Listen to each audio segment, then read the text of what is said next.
just a second. As soon as we give her that 100 truck is right there, we're going to start watching both sides of the road, and we should come up with some animals here very, very shortly. So we get in there, and we'll continue watching both sides of the road all the way through our trip.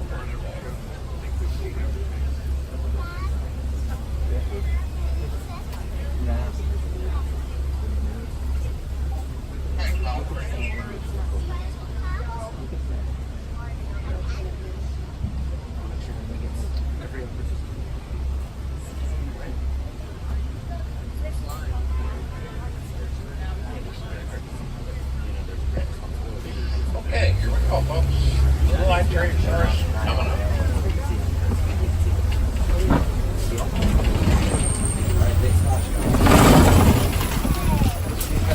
Okay, look what's crossing the road right down there. That is a bongo. Now in East Africa, they call these bongos ghosts of the forest because they rarely ever see them. They're an animal that horns lay back on their heads. They go through that forest really fast. They don't get tangled up. They're also an animal when they get fed up. They like to lay way back and chew their cuds. That's how they got their name, ghosts of the forest. They lay back.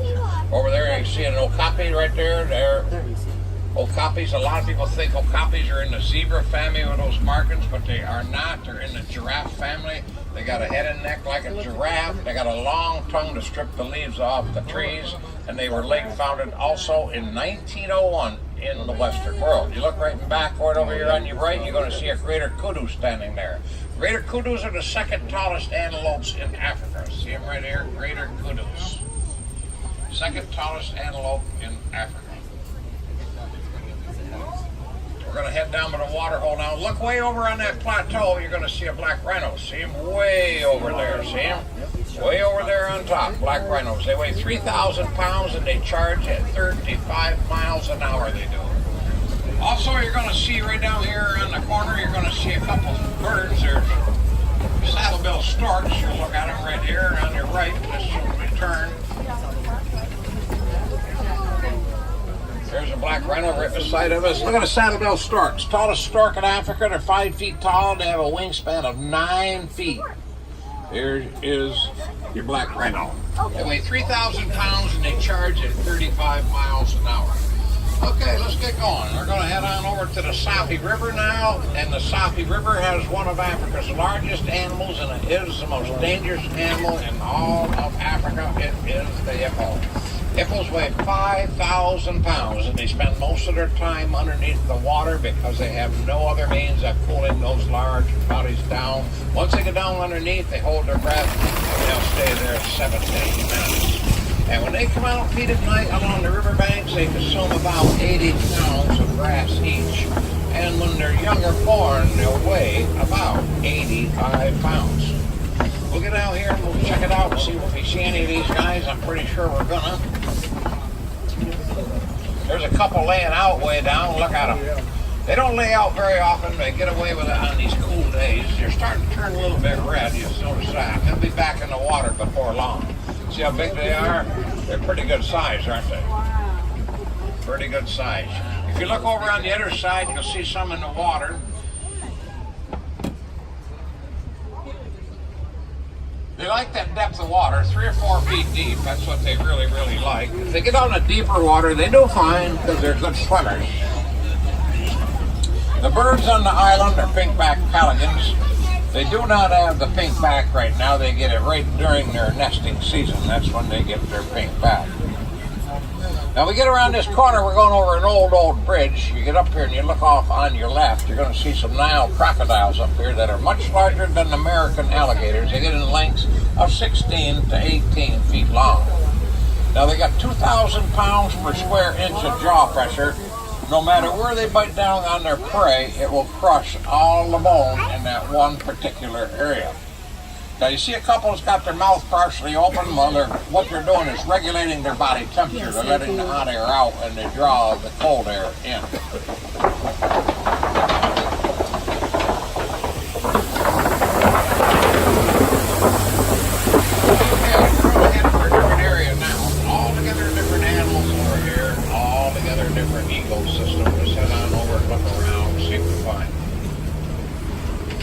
Get up here on top of the hill, right around this corner. You look down the road on the right, you're going to see a large tree down here, and it's called the Baobab Tree.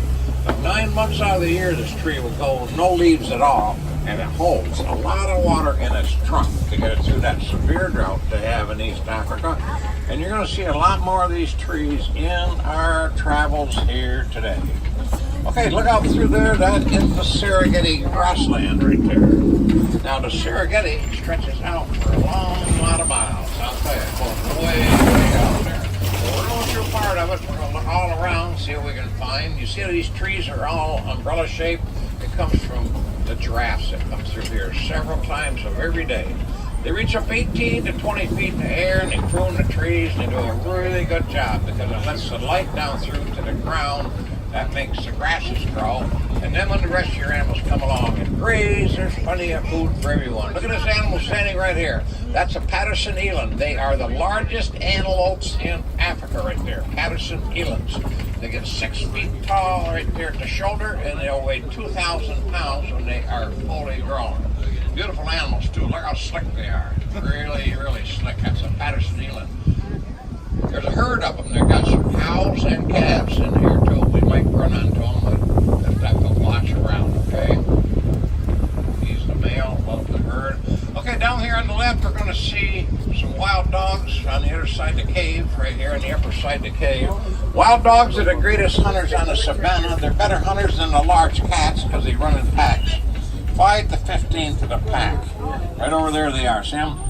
Now the alpha female, she makes sure there's enough in that pack at all times with her breeding practices. She usually has about 7 pups a year, but she can't have 18 to 20. They only got 4 toes also.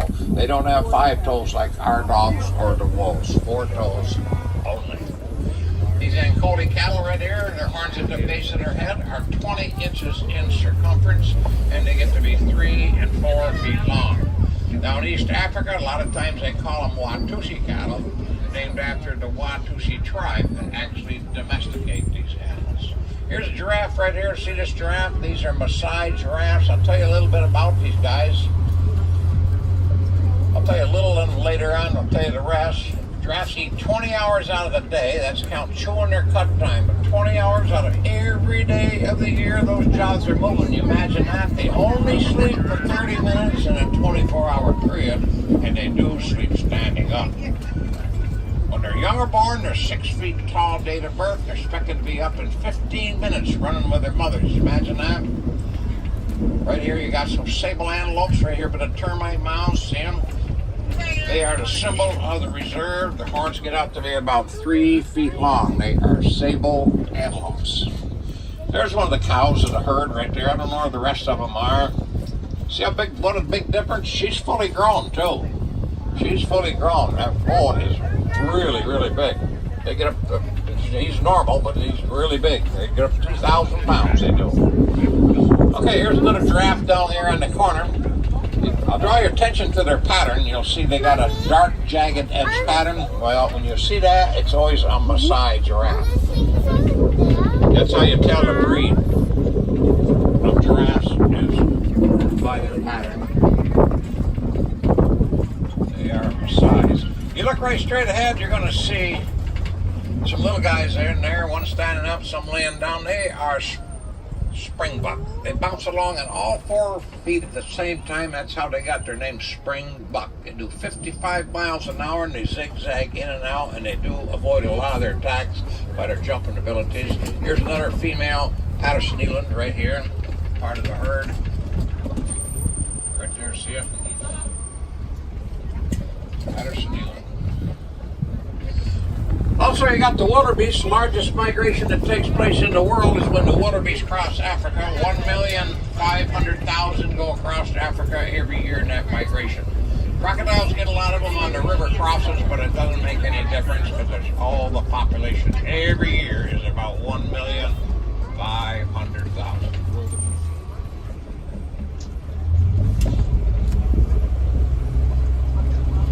That line's like 16 miles long when they do that migration run. It's amazing.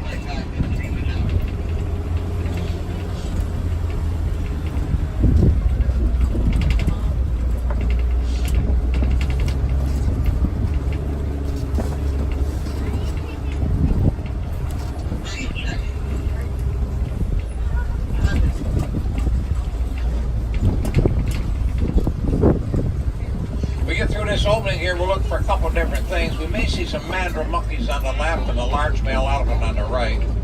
Now, mandrill monkeys are the largest monkey in Africa. The males are about 100 to 110 pounds. The females are 40, 45 pounds. Now, mandrill monkeys will sit around and they groom on each other, and they develop a real bond and a real friendship just by grooming. Take a look, see if we see any. They also got cheek pouches. If they find extra food in their travels, they'll actually fill those cheek pouches. Look at there. Look at that little guy go up a tree right here. See him in the bushes? Right there's a mandrill monkey. See him? Largest monkeys in Africa. That's just a baby right there.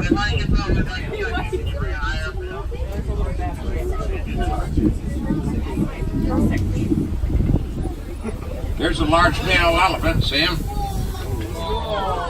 You get right up here. Have your camera ready. I'll do a stop right here. You get a nice photo. Now, large males get up to about 12,000 pounds. Females are much smaller. They are 7,000 to 8,000 pounds. And both males and females have ivory tusks, which makes them very prone to poaching. And poaching's a big factor because they take those tusks of ivory and they put them out on the black market. Pretty good sized guy right there. We're heading over to elephant country. We should see some mothers and their young here in just a moment, okay? Yeah, he's pretty good size. Males travel by themselves. They call them bachelors when they travel alone like that. Or they'll join up with another group of males, usually no more than 15, and that's how they'll travel. Because when the mothers wean them off at the ages 13 to 15 years old, if they're a boy, they have to leave the herd then. And if they're a girl, they'll stay with the herd the rest of their lives. Okay, let's head on out. Get across this old bridge. Better hold on to your kids back here. You kids might want to cross your fingers to check this bridge out. It's not a good bridge at all. Let's take it a little easy down there. Oh boy, listen to it.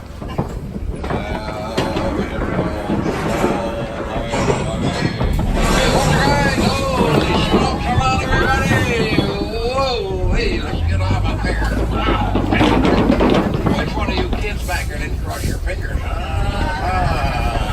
Somebody didn't. I know who did. Father just pointed at it.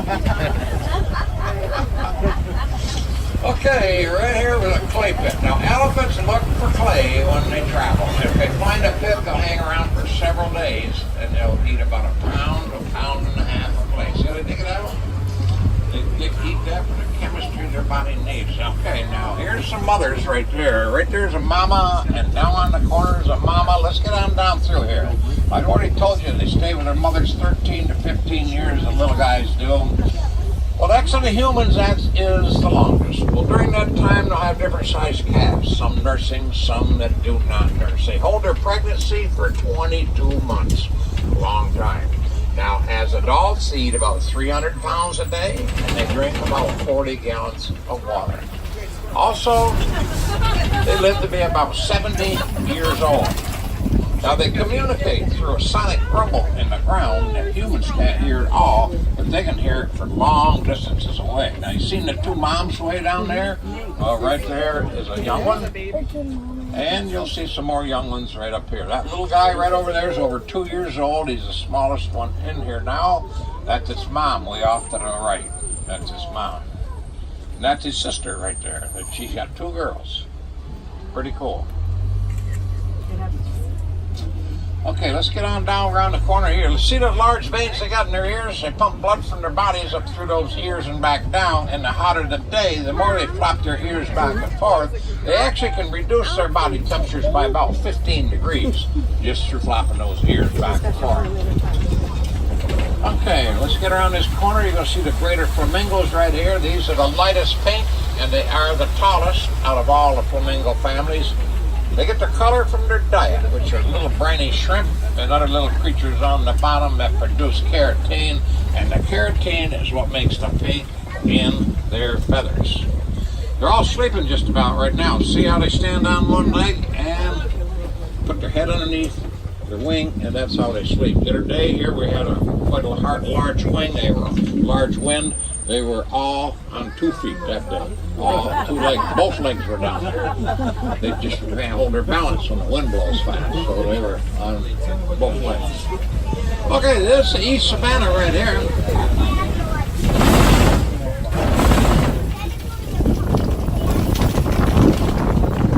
This is where we might see a white rhino. They're opposite of those black rhinos we've seen. They're a couple thousand pounds heavier.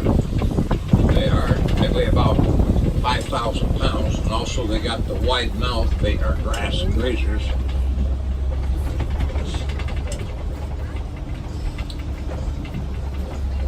We'll look down through here to see if we can't find a cheetah, okay? A lot of times you'll see them up along that side. They're the fastest land animal in the world. They run speeds of about 60 miles an hour. Now they can only maintain that speed. There's one right in the lower left corner. See the land right there? They can only maintain that speed for about 200 feet, and then they have to stop because their heart gets beating really, really fast and their body heats up. Here's one right down here. You're going to see him pretty good. Let's go down here. See him walking along. We're going to get pretty close to this one. I'll get right down here and do a little quick stop for you. Right there he is, right there. Here comes another one right there. You get a nice photo right there, folks. See him?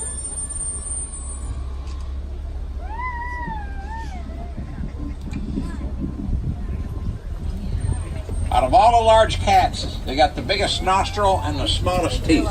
That's because 60 miles an hour for 200 feet wakes them out. It takes them about 20 minutes to get back to normal again. So that's why they got the big nostrils and small teeth so they can suck that air right in. That's what they need immediately. Okay, this is the Copies where the lions hang out. And the lions lay around 18 to 20 hours out of the day because they are night hunters, and when they go hunting at night most of the time, it is the females that do the hunting. They got a real good nose on them, and they're very, very fast. Let's get around the corner here and see if we see them down along here someplace. Yep, right there's the lion laying down. See him? And a couple females up in there.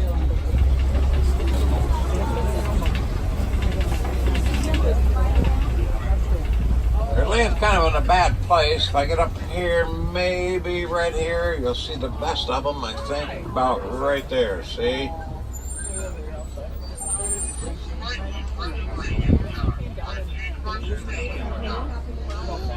Okay, now right around this corner, we'll see if we can't find a rhino. I haven't seen one of these rhinos yet. Let's take a look and see if we see one. And there have been about 3 ostriches around here, and I haven't seen them lately. They've gone back to the forest. I don't know where the rhinos are neither. There's quite a few white rhinos out here. You see the ostrich eggs down here on the corner? Each egg weighs about 3 pounds.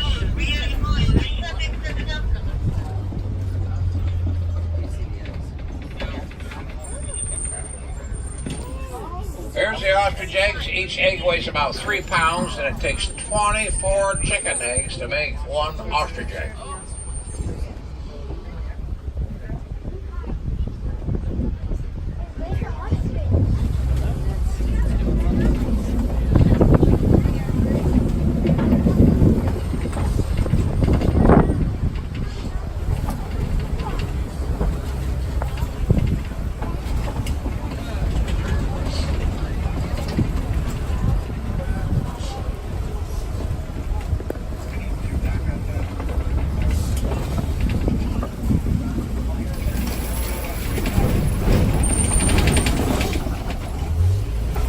Okay, I see an animal right here. It's up on top of this hill, straight ahead of us, straight ahead, way up on top. It's a Scimitar horned Oryx.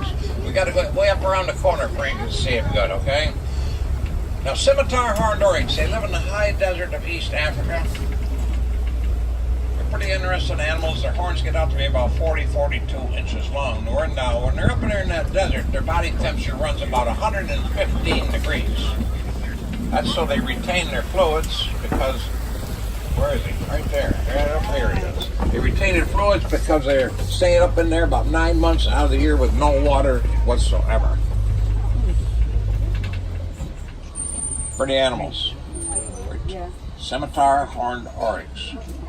Live in that high desert of East Africa. That's the end of our trip in here today, folks. I'll be taking you now back to the nearest warden post, and from there it's only a little way up on the hill to the Probate Village. But if you'd like to see some more animals after you get off this truck, right up on top of the hill by the stroller parking, look on your right, you'll see the entrance to the Gorilla Falls Exploration Trail. It's a nice trail, a lot of animals on it. I'll tell you, some of the animals you'll see calamus monkeys, meerkats, naked mole rats. You walk through a bird sanctuary, and that's where the western lowland gorillas all live. It only takes you 15 or 20 minutes to walk around it, but you'll see a lot. Now, if there's any kids on board that's got their Wilderness Explorer books with them, you turn it to page 15. It's just Congress, the name of the truck. This is symbol 1, write it down. That's IMPA number 1. Now, when you get off the truck, you get back up there to the village, you'll see a table right up there in front of the safari entrance. Stop by there, and they're free to get your badge from.